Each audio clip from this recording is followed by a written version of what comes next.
And now stay tuned for the program that is rated tops in popularity for a longer period of time than any other West Coast program in radio history. The Whistler.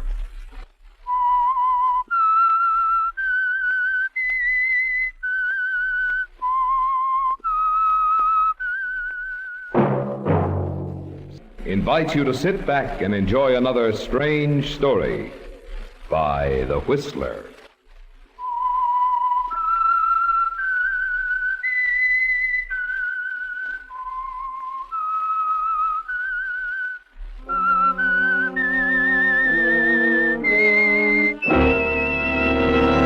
I am the Whistler, and I know many things, for I walk by night.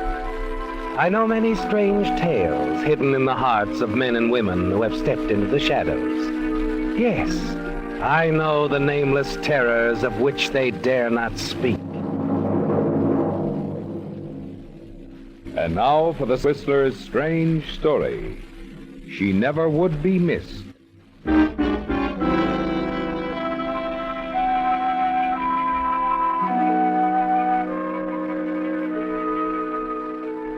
Mona had determined that her parting from her husband, Gerald Stanton, was to be gay, and, as she put it, civilized. There were to be no tears to mar Mona's beauty, no tiresome recriminations.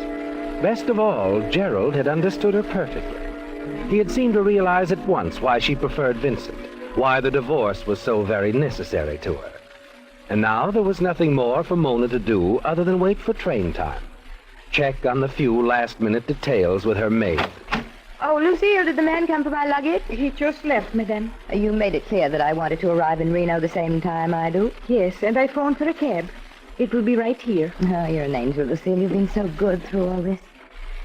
You don't know what it means to find someone who's charming after so many years of... So many years of what, my dear? Gerald.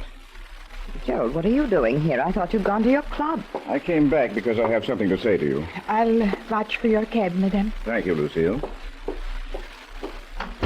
Mona, I want you to give up this foolish idea. Give it up?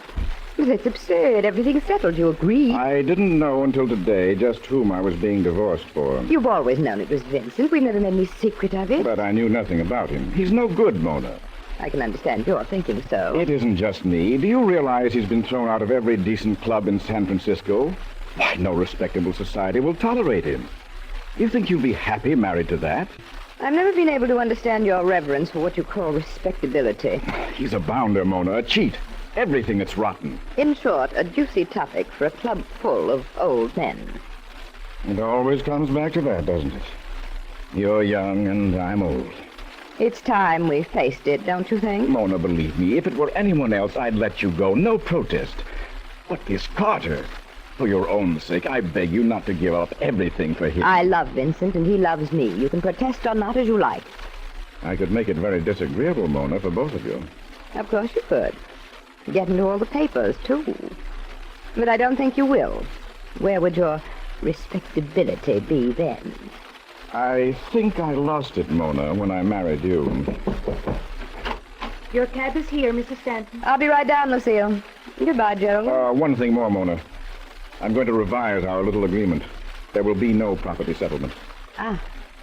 Now we come to the heart of the interview. If you leave here, you'll get nothing more from me. Vincent has enough for us both. It had better be a lot. You're rather expensive. I expect to be well fixed. If he marries you. Don't worry, Gerald. He will. Well, that's fair enough. Fair enough, Mona. You deserve each other.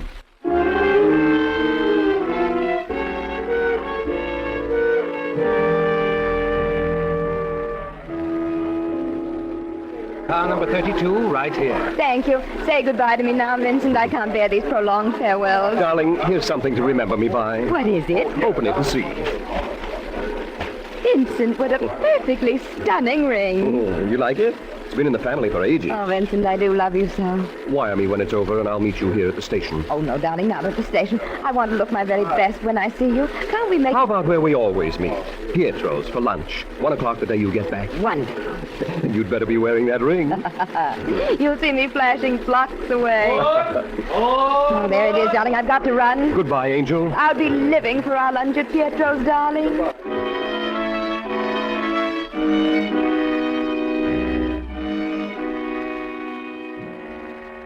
The goodbyes are over, aren't they, Mona? And you're on your way, alone on the train. Only the memory of Vincent's flashing smile to comfort you, to help you fight down any doubts, any misgivings that Gerald tried to plant in your mind. It's going to be all right, isn't it, Mona? Yes. You tell yourself that over and over again. But in the weeks you spend at Reno, you get few letters from Vincent, and then none at all. And then at last you return to San Francisco, hurry to Pietro's, where you wait again. Because Vincent isn't there. You're terribly alone until... Pietro? Pietro? What is it, madame? Oh, Mrs. Stanton, I didn't see you come in. Welcome back. Pietro, for heaven's sakes, where is Vincent? When did you get back? Just this morning. Please, Pietro, where is he? Mr. Carter? I haven't seen him. He was to meet me here at 1 o'clock. I've called his apartment everywhere. I can't find him. What's happened? I'm afraid I don't know. Oh, that's nonsense. You know everything, Pietro. There's something you're not telling me. I'm sorry, Mrs. Stanton. Now, if you excuse... No, I won't excuse you. Pietro, come back here. I want to talk to you. You're getting a little shrill, darling. You better take it easy. Oh, Blanche Fontaine, thank goodness for a friendly face. Maybe you'll tell me what this is all about. Well, I won't pretend I don't know what you mean, because I do. What is it? What happened to Vincent? Not here. Everybody's watching us. Come on. Where are we going? To my apartment. We can talk there. Now, Blanche, please. I said we'd talk in my apartment. Now, come on.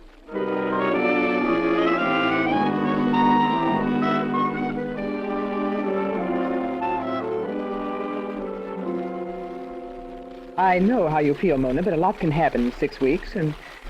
well, it has. Oh, I can't believe it, Blanche. Who is this other woman? Alice Phillips. Alice? Do you mean Vincent has thrown me over for that washed-out society bud? I'll admit she is a pale one, but her family, my dear. Main line, old guard, and oh, so respectable. Respectable. Oh, this is too much. Well, it shouldn't surprise you.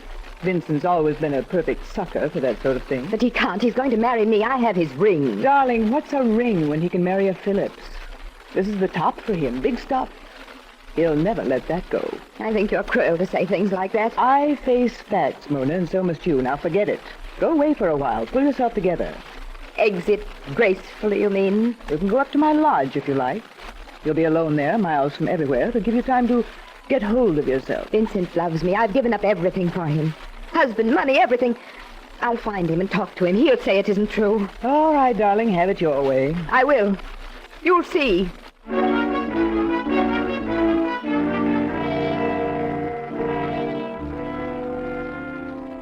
It can't be said that you didn't try, can it, Mona? Your efforts during the next few days to find Vincent may well become legendary in the lush circles you inhabit. You phone his apartment, his friends, all the possible nightclubs, but he's never there.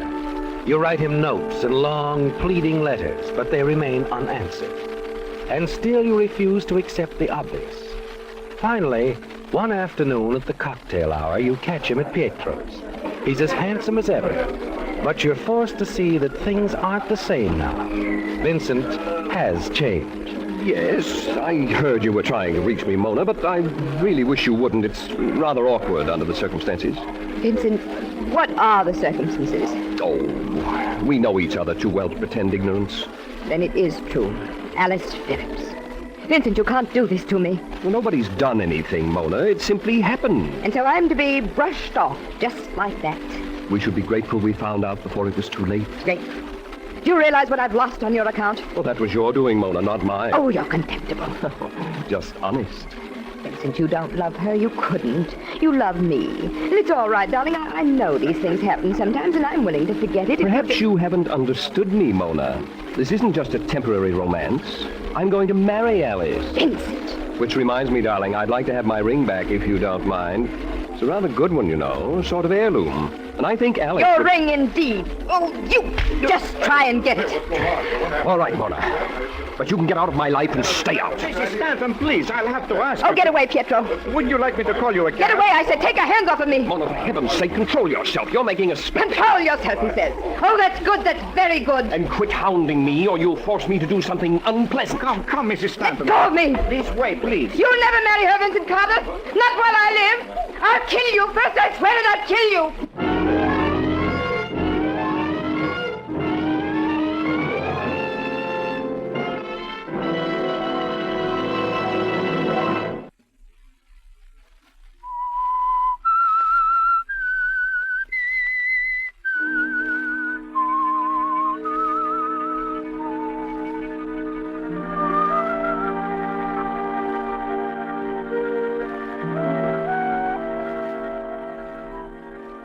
Well, Mona, you sensed it for weeks, that something was wrong. That Vincent Carter had changed his mind about you after you've divorced your husband to marry him. And now, meeting him face to face, you've heard from his own lips that he intended to marry someone else, Alice Phillips. And your own words, angry, excited words, run through your mind to mock and torture you. Your threat to kill him. Yet you've been able to do nothing at all, except run to your friend, Blanche Fontaine, and pour out your heart. Oh, Blanche, it was so humiliating. And on top of that, to be thrown out. What am I going to do? I've told you, Mona. Go away somewhere by yourself and get over it. Go up to my lodge, darling. I'm running over to London for a few weeks. I shan't be using it. I've lost everything because of him. How could he do this to me? Why not? He's done it to every woman he's ever known. I wish I could hurt him as he's hurt me. You can't. It doesn't work that way with Vincent. When he's through, he's through. And like the old song, they never would be missed. They never would be missed. Here now. In case you decide to be sensible, here are my keys to the lodge. You'll be alone there. It's miles from everywhere. Nobody has to know anything about it. Oh, you're very kind, Blanche. No phone, nothing. It'll be good for you. The larder's well stocked, you'll make out. I'll make out better right here. I'm leaving tomorrow, so if you decide to use the lodge, go on up. Just stay as long as you like. Blanche, if you think I'm just going to leave town quietly and sneak up to your lodge and let Vincent Carter That's the sensible thing to do. You should begin to use your head. I'll use my head, but I won't use your lodge. Suit yourself. But in case you change your mind, I'll leave you the keys. Goodbye, darling. I'll call you as soon as I'm back. Have a nice trip, Blanche. Oh, Vincent, you fool. Well, here's one who's going to be missed.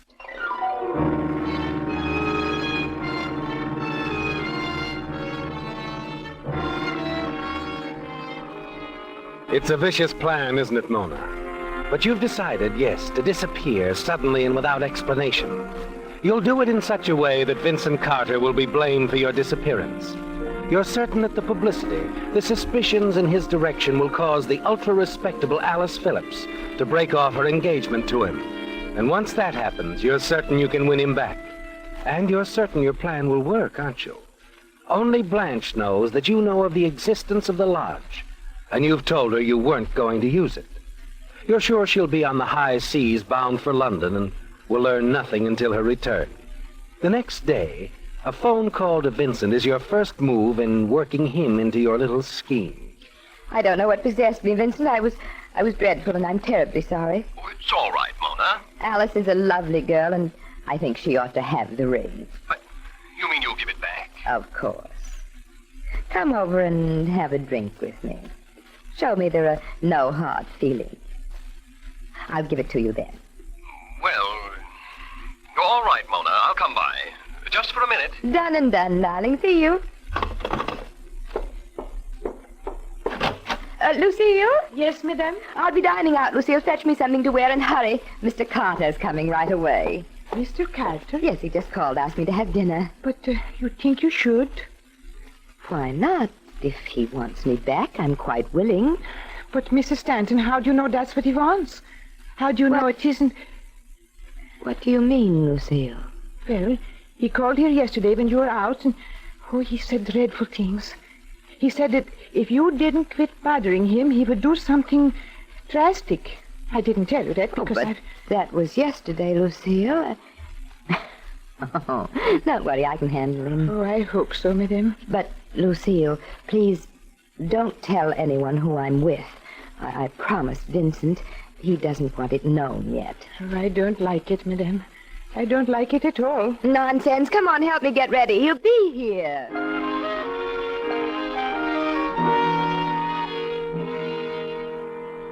You've been very decent, Mona. Thanks awfully. Well, after all, darling, when I have a ring, I want a man to go with it.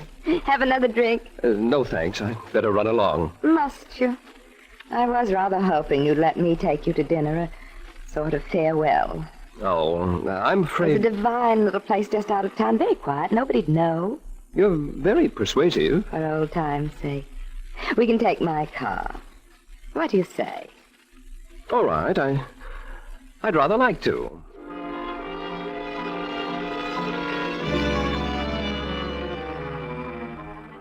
It's all so easy, isn't it, Mona? You go downstairs with him. Make sure the doorman sees you drive off together in your car.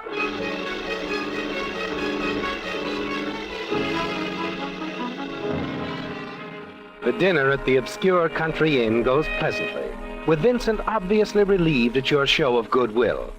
By the time you drop him off at his apartment, he's forgotten the past unpleasantness between you. Here you are, darling, right to your door. Go straight to bed now. Oh, I will. I'm tired. Au revoir. It's been fun, Mona. Fun's just beginning, darling, for both of us.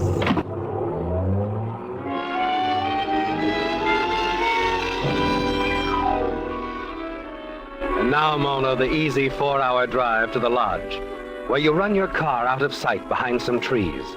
Then settle down amid the comforting simplicity of oil lamps and wood fires, certain that the mechanics of your scheme are going successfully. Yes, you were last seen with Vincent, and your disappearance is complete. The news breaks even sooner than you expected, and you walk down behind the clump of trees to listen to your car radio and the news reports. San Francisco police were still continuing their questioning today concerning the sudden and unusual disappearance of Mrs. Mona Stanton. The maid stated emphatically that her employer had no intention of taking a trip and expressed the possibility of foul play. Police are dissatisfied with the explanations of one Vincent Carter, former fiancé of the missing woman.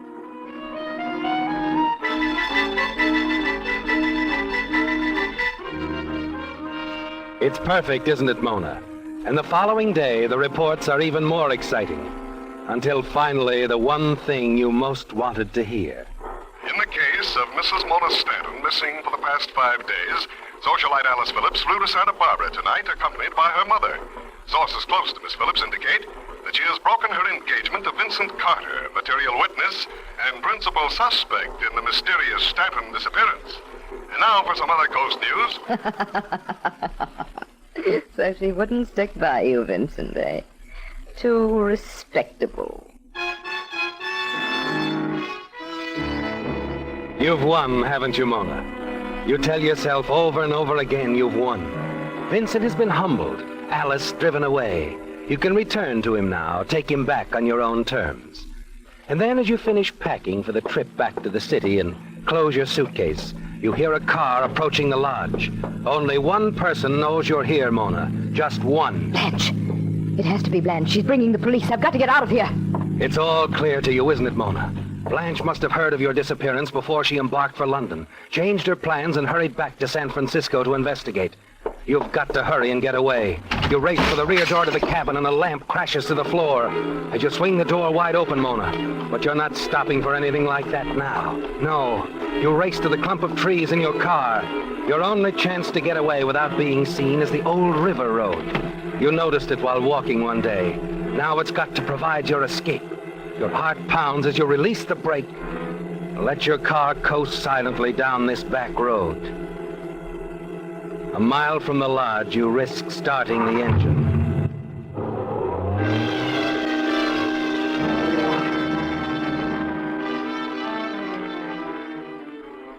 It's all right, isn't it, Mona? You got away. Then exactly 4 hours later, you're walking in on Vincent at his apartment. Mona. Had enough, Vincent, darling. I could disappear again, you know. Come in. Come in, Mona. Ready to listen to reason, I take it. It's close in here, darling. Untidy, too. But you don't look too dapper yourself. What do you mean, Mona? What do I mean? You asked me up, didn't you? You've had your fun.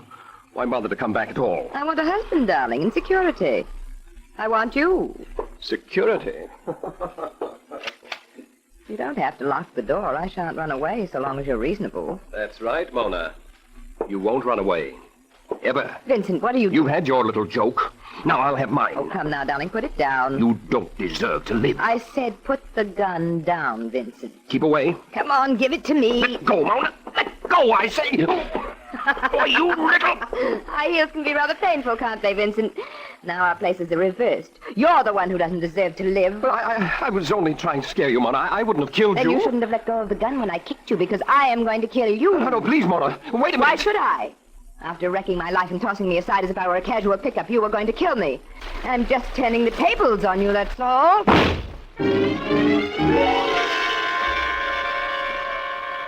You stand there, Mona, terrified at what you've done.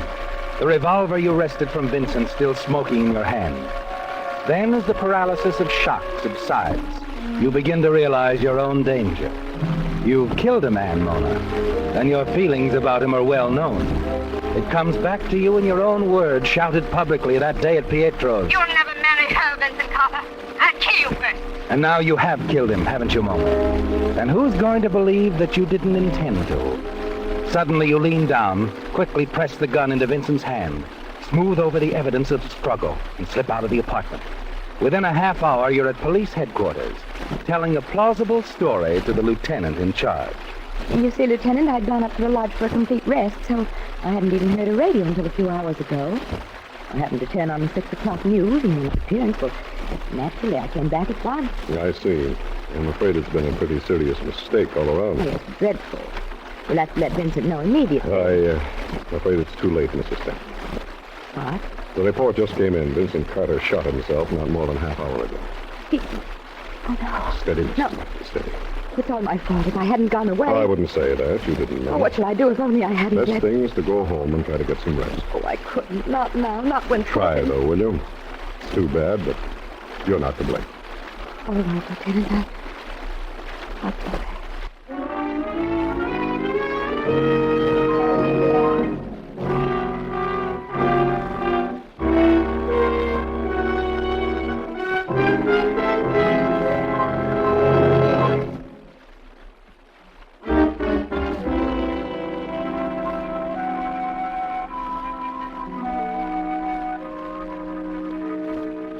It's a shock, isn't it, Mona? Your disappearing act had unexpected results.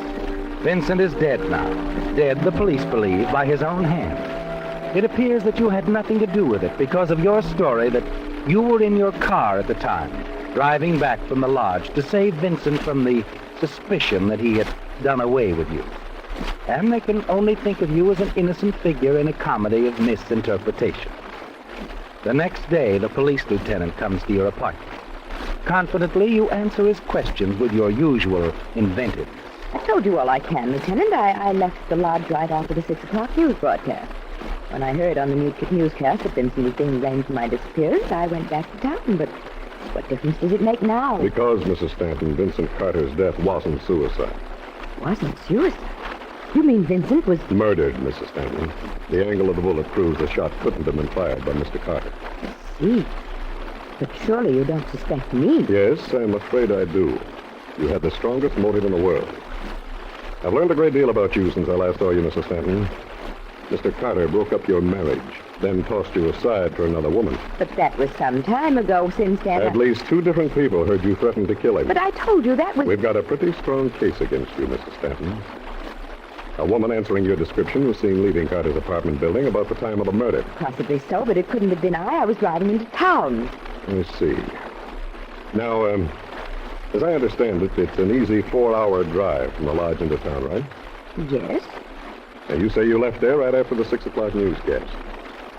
You didn't arrive at the precinct station until nearly 12. That's almost 6 hours. That leaves 2 hours to account for. That's plenty of time for you to kill Carter. Oh, well, I can explain that. You see, I went to the village first, had a little lunch before driving in, and since I didn't realize there was any rush, I ate rather leisurely. Then I decided to phone or wire or something, but changed my mind and drove on in. I see. Don't you have to pass the lodge? Why, yes. Then I'm afraid I'm going to have to arrest you in the charge of murder, Mrs. Stanton. But that's absurd. Why me? Because you're lying. You couldn't have passed that lodge. The road was blocked. The lodge was burning to the ground. Somebody was in a big hurry to get out of that lodge. In the rush, they knocked over an oil lamp. Oh, if only Blanche Fontaine hadn't driven up. Miss Fontaine's still in London. That car you heard was a couple of forest rangers. Lucky thing they were in that neighborhood. We might have had a bad forest fire. Come along, Mrs. Stanton. Let's go down to headquarters.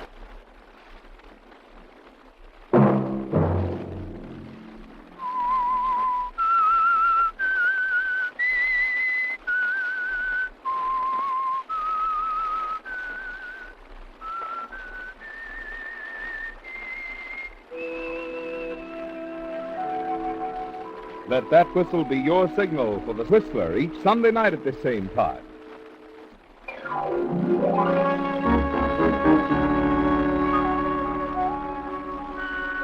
Featured in tonight's story were Bill Foreman, Alice Reinhardt, Les Tremaine, Joe Gilbert, Ted Von Eltz, and Bill Boucher.